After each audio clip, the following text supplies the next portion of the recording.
கர்த்தருக்குள் பிரியமானவர்களே, மே 8 இன்றைய பனித்துளிகளின் தலைப்பானது ஆசீர்வாதத்திற்காக காத்திருத்தல். வசனம் ஆபக் 2வது அதிகாரம் 3வது வசனம்.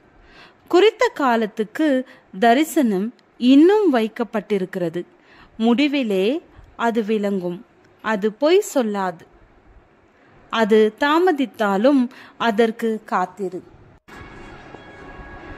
பாங்காக்கில் உள்ள ஒரு பிரபலமான உணவகம் 45 ஆண்டுகளாக தொடர்ச்சியாக சமைத்து வரும் ஒரு குழம்பிலிருந்து சூப் ஒன்றை தயாரித்து பரிமாறுகிறார்கள். ஒவ்வொரு நாளும் அது மீண்டும் மீண்டும் நிரப்பப்படுகிறது. நிரந்தர குழம்பு என்று அழைக்கப்படும் இந்த நடைமுறை இடைக்காலத்திற்கும் முந்தையது. சில எஞ்சிய உணவுப் பொருட்கள் சில நாட்களுக்கு பிறகு நன்றாக ருசிப்பது போல இந்த உணவும் ஒன்றிணைந்து தனித்துவமான சுவைகளை உருவாக்குகிறது. இந்த உணவகம் தாய்லாந்தில் மிகவும் சுவையான குழம்புக்கான பல விருதுகளை பெற்றுள்ளது.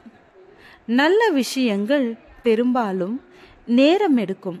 ஆனால் நம் மனித இயல்பு பொறுமையுடன் போராடுகின்றது. எவ்வளவு காலம் என்ற கேள்வி முழு வேதாகமத்திலும் வருகிறது. தன்னுடைய தீர்க்க தரிசன புத்தகத்தை அதே போன்று துவங்கும் ஆபக் தீர்க்கதரிசி ஒரு நல்ல உதாரணம். கர்த்தாவே, நான் எதுவரைக்கும் உம்மை நோக்கி கூப்பிடுவேன், நீர் கேளாமல் இருக்கிறீர் என்கிறார் ஆபக். இரக்கமற்ற பாபிலோனிய சாம்ராஜ்யத்தின் படையெடுப்பு மூலம் தன்னுடைய தேசத்தின் மீது தேவனுடைய நியாய தீர்ப்பை முன்னறிவித்தார். மேலும் அக்கிரமக்காரர்கள் எவ்வாறு செழிக்க முடியும் என்று அவர் தேவனிடத்தில் விவாதிக்கிறார். ஆனால் தேவன் தன்னுடைய குறித்த காலத்தில் அவர்களை மீட்டெடுக்கும் நம்பிக்கையை அவர்களுக்கு வாக்களித்தார். குறித்த காலத்துக்கு தரிசனம் இன்னும் வைக்கப்பட்டிருக்கிறது. அது தாமதித்தாலும் அதற்கு காத்திரு. அது நிச்சயமாய் வரும். அது தாமதிப்பதில்லை. பாபிலோனின் சிறையிருப்பு 70 வருடம் நீடித்தது. மனித கணக்கெடுப்பின்படி அது ஒரு நீண்ட காலம். ஆனால் தேவன் தன்னுடைய வார்த்தையில் உண்மையுள்ளவர்.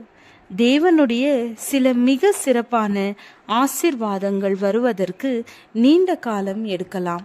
அது தாமதித்தாலும் அவரையே நோக்கி கொண்டிருக்க வேண்டும். அவர் ஒவ்வொரு ஆசீர்வாதத்தையும் சரியான ஞானத்துடன் அக்கறையுடனும் தயார் செய்கிறார். நாம் காத்திருப்பதற்கு அவர் எப்போதும் தகுதி வாய்ந்தவர். தேவனிடமிருந்து நீங்கள் என்ன ஆசீர்வாதங்களுக்காக காத்திருக்கிறீர்கள்?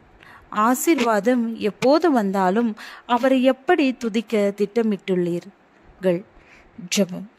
எல்லாவற்றுக்கும் மேலாக உண்மையை நான் எதிர்நோக்கி இருப்பதற்கு எனக்கு உதவும். ஆமேன்.